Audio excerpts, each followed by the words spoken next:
Hello everybody, this is Katt with VCS Embroidery. So I'm going to go ahead and demonstrate on the same bag that I was showing you guys how to do the straps with. If you did not watch that video, I will link it at the end of this video, but I did add numbers to the strap. This is for Glencoe robotics team here in Hillsboro, Oregon. Their number is 4488. Go Glencoe Robotics. But I am actually adding names to the front. So I have hooked it down, again, black clip, same hoop I was using before. It's a floating hoop. I have two clips in the back here to hold everything down. Now I do not have a backing in there just because there is actually a foam in here and it's already going to be thick enough. Now you can use Durkee Hoops and use sticky back material, sticky back stabilizer and pushing this down onto it, but it's 3 layers total, so it's going to move around the top. Now this embroidery I did not do. This was already pre-done for the school themselves. The students just wanted to go ahead and add their names. So I've already traced it, make sure it's inside my hoop. So make sure before you hoop anything, put on your hoop, trace it into the hoop, make sure it's in the center of the hoop and does not have a potential of hitting any sides of the hoop. Here I'm going to show you how we just go ahead and do the floating hoop. There are Durkee hoops that are available now that you can get that are pretty much the same, but the arm stays on here. These are an older style hoops that came with my machine. I truly enjoy it. Now one thing you will need to make sure the image is inside the hoop. So what I mean is I will go ahead and hit trace here. You will notice it is sitting inside my machine. When you put on floatable hoops like this, not everything will be centered. It will sometimes think the center is here when center is here. So always make sure your image actually sits inside of your hoop. So people might think I'm a little bit crazy on this part. Black clips are your friends. So I hook onto the edge here, grab the other one. Like I said, I'm trying to do this on my own, so it's not the easiest with having a controller in my hand and balancing clips. But again, as you can see, I'm hooked onto the edge here. I bought these at Harbor Freight. They are amazing. They help hold down a lot. I'm just going to hook onto one edge like this. Now in the back, now as you can see, I have no backing. On your Durkee hoops, you can use backing. Just because there is a foam in here, that's the only reason I am not using a backing, because it's already thick enough.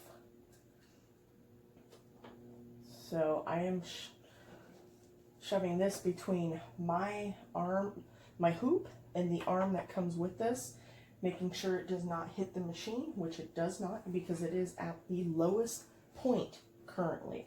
So I'm going to make sure, yep, that's pretty centered. So with that being said, I'm going to go ahead and hit start here. I will show you periodically through it running, just because it takes about 11 minutes, periodically running through what it looks like. So we will go from there. I do need to make sure the threads are set correctly, which I do have it right. So I'm just going to go ahead and start here, and we'll go from there.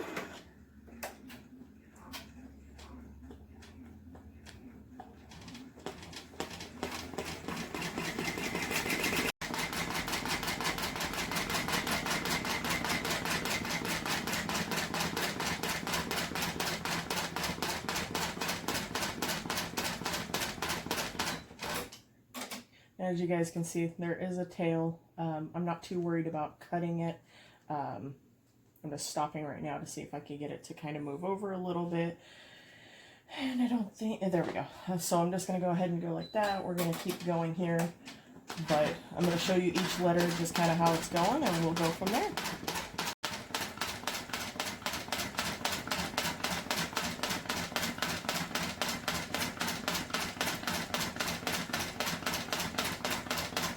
So I am running my machine at 800 stitches a minute. Once you're comfortable, because I have done these multiple times, once you are comfortable, you can run your speed as high as 800. I would not recommend going any higher just because the foam inside can cause a needle to break really easily. But run your machine slow if you feel more comfortable. But once you get comfortable, run at 800 at max.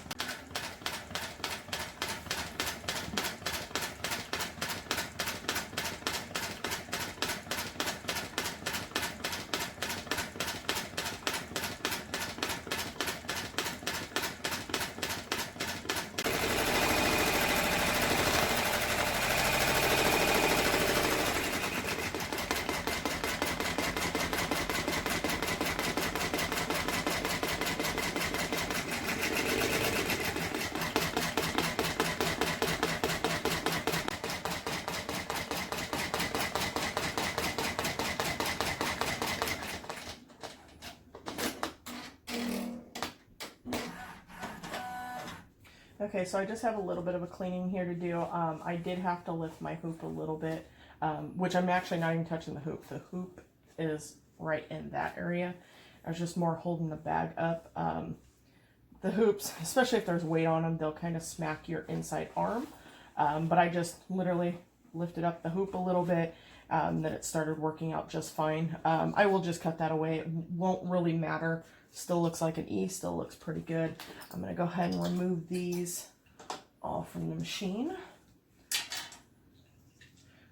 These are your best friends. Harbor Freight carries them.